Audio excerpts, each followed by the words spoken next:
Hi everyone, welcome. I am so excited about today's tutorial. We are going to take Simplicity 9141, which is a Cynthia Raleigh pattern designed to incorporate shirring, and I'm going to show you how to adapt this pattern for hand smocking. Now, I am excited about this because typically it is hard to incorporate hand smocking into a garment for an older girl or an adult. But right now, shirring is having a style moment, and it is the perfect technique that can be adapted for hand smocking. So first of all, I am Lisa from Pink Holly Bush Designs, where we talk all things sewing and smocking, and today we are talking smocking. If you are not familiar with shirring and what it is, I do have a whole video on that. So in today's tutorial, I'm going to show you how to take this pattern and adapt it and incorporate hand smocking. So let's talk first of all about your fabric choice, because that is very important. So what you want to do is pick a typical fabric that is used in hand smocking. So those would be a lawn, a lightweight cotton or imperial broadcloth, handkerchief linen, voile, batiste. You want to stay away from anything heavier. I would not use a quilting cotton. It's not going to have the drape that you need. When I say those fabrics, if that's something you're not familiar with, if the words typical fabric used for smocking, you're sort of like, Lisa, I don't know what that is. There are a ton of resources on my website, and in particular, there's a section under the tutorials known as Smocking the Basics. I will put a link to that below. Go over there and just read through some of the different things, but you will find a blog post on the typical fabrics that are used. Okay. On the pattern, you will see that it mentions using Georgette, rayon, or silky types. All of those are tricky to put through the pleater, so I do not recommend that you use those for this purpose of hand smocking. You want to stick with one of those traditional fabrics that just goes very nicely through the pleater. The other thing is this pattern is shirred on both the front and the back, and I will show you as we get to the tutorial, but I would recommend, you're going to be doing a lot of smocking on the front if you do this, so I would use the shirring technique for the back and just hand smock the front. Couple more things about your fabric. First of all, you will need more fabric than the pattern calls for, because of course we're going to be adding some additional width to adapt it for hand smocking. And then the last thing is, unless you are making the smallest sizes, you will need fabric that is more than 45 inches wide. I'm going to be demonstrating for you using a size 12. And remember, in a Simplicity pattern, a size 12 is not a size 12 ready to wear. A size 12 in the pattern is a 36-inch bust, so more like a 6 or an 8 in ready to wear. And with my size 12, in making that size, 45-inch fabric is not wide enough. I need actually 48 inches, you'll see as we go through. So unless you're making one of the smallest sizes, you will need to pick a fabric that is 55 or 60 inches wide. So I would recommend that you pick up the pattern first and actually go through the tutorial and figure out exactly how much fabric you're going to need before you go ahead and purchase it.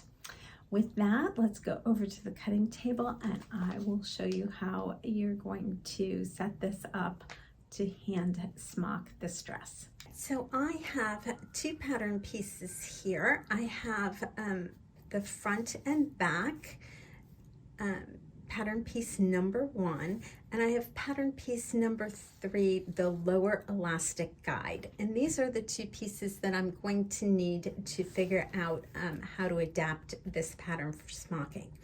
So what I need to do, this pattern piece number 1, it is the front and the back bodice, and this pattern, the front and the back are exactly the same. So I need to add width to the front, which is what I'm going to hand smock. Okay, so back to the front. We need to add a width to this pattern piece. So what we're going to do to figure that out is test our fabric. So the first thing you want to do is cut a 4-inch strip of fabric. So it's 4 inches in height, and the width of this strip is the width of this pattern piece down here.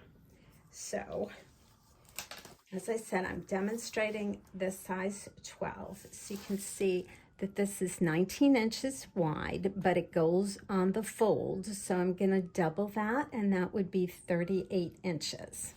So I cut this strip, which is just muslin, and I also tested this on, I'm losing my piece there, I also tested this on this piece of batiste as well. I cut both of these just 4 inches high and 38 inches long. And then I followed the technique in the pattern, and I stitched seam binding on the back. Then I cut my piece of elastic following the lower elastic guide, and this measures, for the size 12, 14 inches. Okay, so I cut a 14-inch piece of elastic, and I inserted it on both of these. And now what I want to do is measure the finished width. So what you'll see is that this is coming up. It's about 15 inches on that one, and it's about 15 and a half inches on this one, with this being that firmer, almost muslin, so like a quilting cotton. So basically what that's telling me is my 14-inch piece of elastic doesn't pull the fabric up to 14 inches. It pulls it up to 15 to 15 and a half inches. So what I'm going to want to do is I need to cut this pattern piece, the width, 3 times the finished width. So if I go with 15, I need to cut this at 45. If I go, this actually is coming in, I would say maybe, yeah, more like 16, I would need this to be 48. Okay, so I'm going to cut my front pattern piece, whatever 3 times my tested width is. Now at this point, you might be asking me, well, Lisa, what about the seam allowances? And that's a good question. But the elastic actually gets anchored in the seam allowances, so that elastic strip includes a seam allowance as well. And because we're multiplying it 3 times, it's simpler. That little bit of difference isn't going to matter. So I would just stick, don't worry about the seam allowances, but instead start with whatever this is, and then test it. And you want to cut a piece that's 3 times that width. Now, you're not actually going to cut out the pattern piece. Instead, what you're going to do is just cut a rectangle of fabric so that we can put it through the pleater. So that rectangle of fabric is going to be the width that you just determined, plus the actual height of the pattern piece. So in this case, I'm not sure you can see all the way down there, but the height of my pattern piece is 21 and a half inches. So I'm going to cut a rectangle 21 and a half inches by 48 inches wide, because I actually went with 16 as the width that I used to figure it. To determine the number of rows to pleat, your first row of smocking needs to be a 1/2 inch above the upper casing line, and your last row of smocking needs to be a 1/2 inch above the lower casing line. Then in addition, you want to provide a holding row above and below, well, below and above. And on the sizes 4 to 12, that means a total of 21 rows of smocking. You want to pleat 21 rows. Now, I'm not sure how many rows you need in the larger size group, because I don't have a copy of that pattern. But if you needed more than 24, and I don't think it will be that much more, but if you did need it, you can eliminate those 2 rows, the holding rows. But again, you want that first row a 1/2 inch above the upper casing line, and the last row a 1/2 inch above the lower casing line. And on this pattern, I can measure it, and that's coming out right at about 7 inches. Okay, if you can see that. So if I then go to my pleater,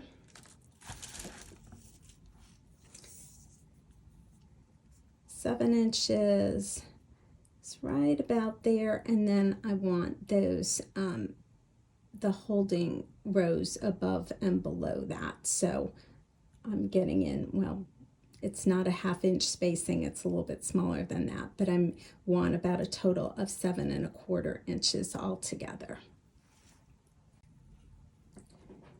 So on my fabric, I've marked with a blue marking pen that upper casing line. And that line is lined up with the 3rd pleater needle, because this is my row that's about a 1/2 inch above the line, and that is my holding row. And then there's the rest.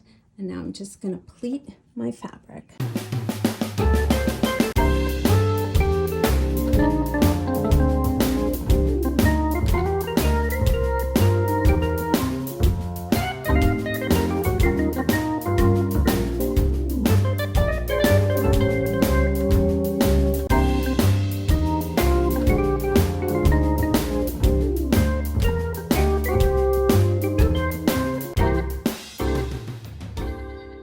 Now, it's very important when you pull this off, you want to leave long pleating threads for the next step. So don't cut yourself short. You want to be able to flatten this out, because we have to handle those armholes, and we have to finish off the top edge. Since this is a simplicity pattern, I have 5/8 seam allowances over here, so I'm going to pull out and leave that 5/8 seam allowance and tie off my threads by 2s.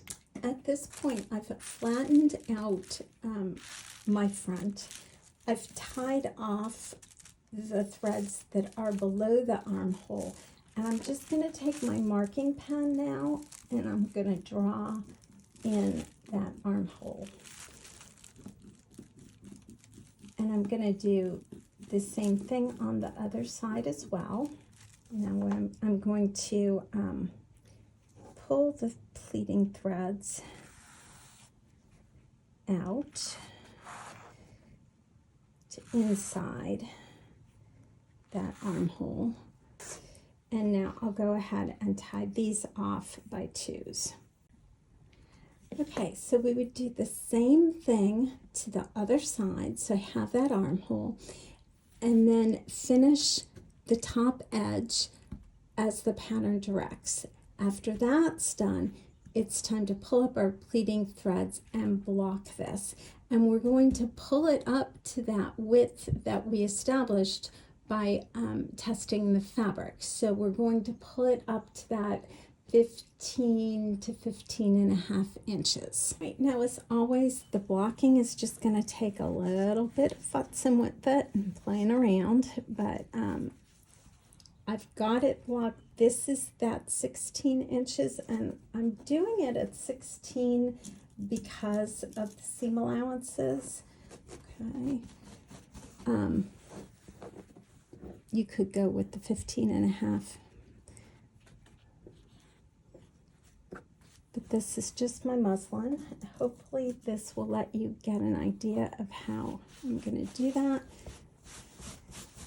And I would keep pulling it, get it kind of nice to the right size here, and then I'm going to tie it off on this side, and then I'll distribute my pleats a little bit more. Now I hope you can see the pleats are not that dense.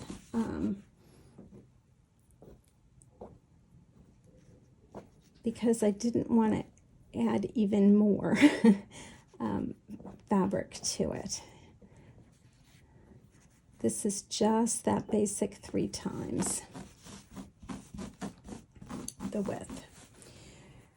So once I get this tied off, I would spray this with water and just let the pleats dry and set. And then for smocking this, I would use a stitch that has quite a bit of stretch to it. So if you are comfortable doing the Van Dyke, which is a advanced smocking stitch that has a lot of stretch and a lot of give, here's a top that I made a few years ago that incorporates the Van Dyke, and I hope you can see it's got a lot of elasticity to it. I will link to a tutorial that I have on the Van Dyke stitch. If you didn't want to do the Van Dyke, because it is going through every pleat twice, another option would be to do a lot of wave or trellis. I would not do rows and rows of cable. That's going to not have as much elasticity to it. Of course, I would not picture smock, because again, that would be lots of rows of cable and you wouldn't have the elasticity. You want to use a stitch that's going to give you quite a bit of elasticity. Now at this point, with those pleating threads in there, this will not be that elastic. You have to smock it and then remove the pleating threads to really feel the elasticity. But I think you can see this is how you would go about adapting the pattern for smocking. As far as finishing the armholes, you do it exactly as the pattern directs. It uses a bias binding. It does the same thing for the top, and of course you would have finished that before you pulled up and blocked it. I hope that you will give this a try. If you do, leave me a comment and connect with me on Instagram and show me a picture of what you made. I think it's really exciting that you can consider smocking an adult garment right now. So again, the pattern is Simplicity 9141, and happy smocking.